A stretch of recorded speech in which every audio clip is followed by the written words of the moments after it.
One thing it does do is prove that you're more than your physical body, which is a very important insight to have because it changes your whole perspective on life when you make that distinction between whether I'm just a biological machine or whether I am more than my physical body.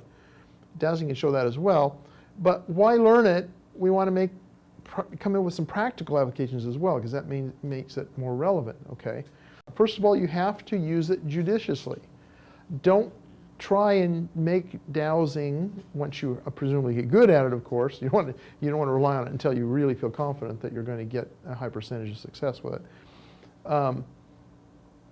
You don't want to necessarily use it to solve all your life problems.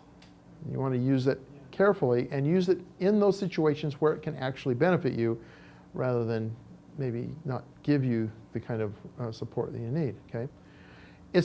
Dowsing is very often useful as a tiebreaker. When you narrow down a choice through all of the conventional means, you reach a point where you don't know where to go from here.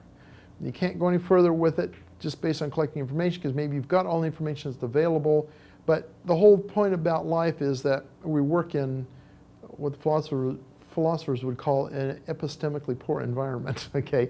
There are lots of things we don't know. And dowsing was developed really to solve some of those problems. And so when you get in a situation in life where you have, let's say, two choices to make it simple here, and both of them are equally attractive or equally unattractive, and you have to decide between them, dowsing sometimes can put you over the edge in a positive direction by determining which one you actually end up choosing. Just getting rid of options sometimes is as valuable as picking other options.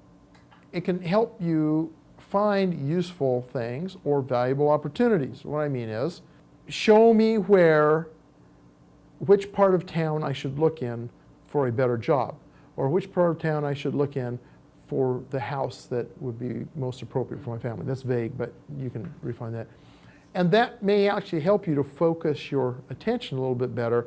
If you have limited amount of time and resources, but you have a large field that you can investigate, this might help you narrow your focus of investigation to actually track down something more easily than you otherwise would. You wouldn't have as much to wade through, okay? That's kind of like limiting less valuable options, but it's a little more positive. I particularly, to be honest, don't like instruments. I've used them, I know how they're used, but there's a couple of downsides. First of all, what if you want to dowse and you don't have an instrument? What if you're in your car and you want to find that parking spot? The ultimate goal is to learn not to have to rely on an instrument at all, okay? And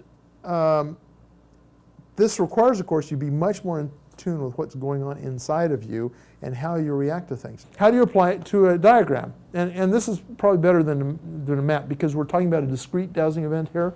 We have 10 possible locations for this thing. So you don't have to worry about being anywhere in a kind of a continuum field. You can touch each one with a finger and see how that feels.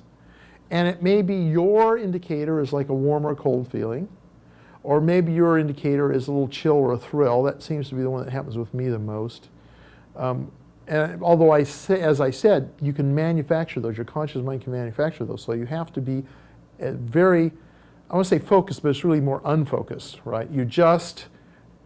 You have no prior opinion about this, okay? And you can touch each one in turn, and then if someplace feels a little stronger than another, you can go back and investigate it, okay? And you can do it that way.